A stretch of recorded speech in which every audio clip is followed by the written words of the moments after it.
Human beings are curious by nature. They have great desire to gain knowledge about the unknown.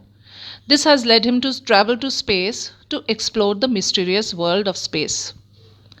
The chapter we'll be taking up today is called A Journey Out of This World. A person named Dennis Tito was not an astronaut, but he had a great desire to travel to space as a tourist. This was his long cherished dream, and his inspiration was Yuri Gagarin, who became the first person to journey to outer space on 12th April 1961.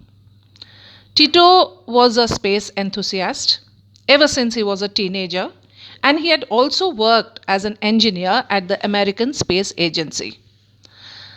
And before he was 60, he wanted to realize his dream. So he signed an agreement to fly to ISS.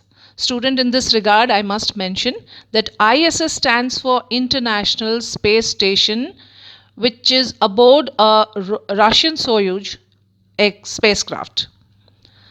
Now, his dream was long cherished, no doubt, but realizing it was very, very difficult, because people at NASA, who were one of the station partners, did not want him to go to space because they thought that he will be of no use to them, because he was not an astronaut by profession. He lacked the technical knowledge. They feared that in case an emergency arose, he would be of no use to them. Meanwhile, Tito did not give up on his dream. He continued extensive training, not for a month, but for 8 months, in a space environment, place called Star City outside Moscow in Russia.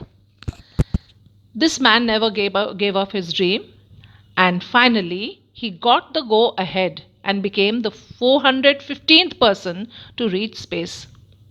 Now, students, going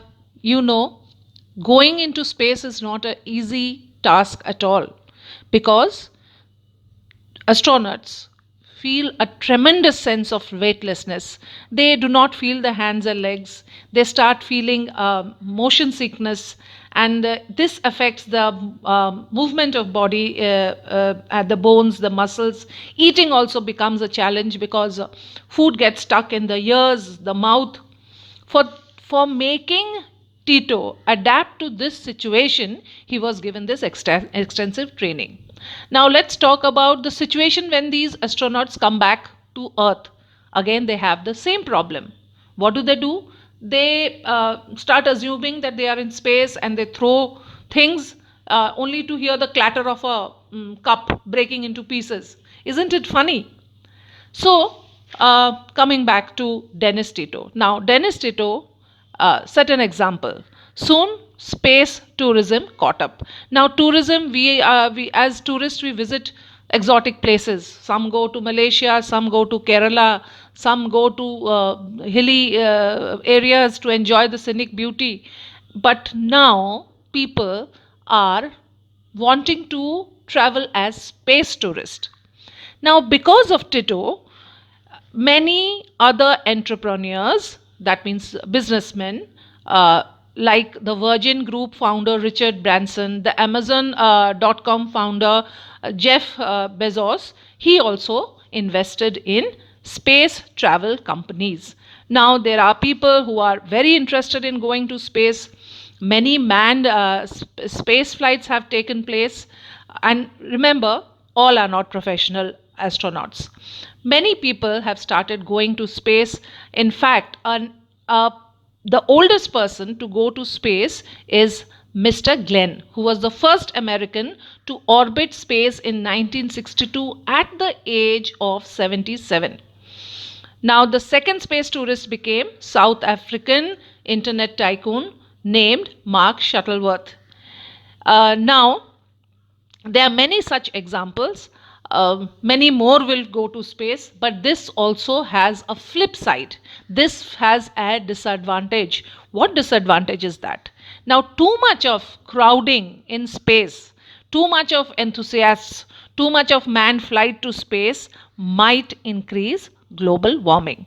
So, students, you need to understand that global warming is on rise. It is affecting the earth in a very severe manner with bad repercussions. Now, in order to stop global warming, people are adopting different measures. Countries are talking, but especially in this age when space tourism is being encouraged, people have already bought place on moon. This also has a disadvantage, like I told you. It is affecting the ozone layer. I think this is an informative piece we have come to know today. We will proceed to read the lesson soon. Thank you, everyone.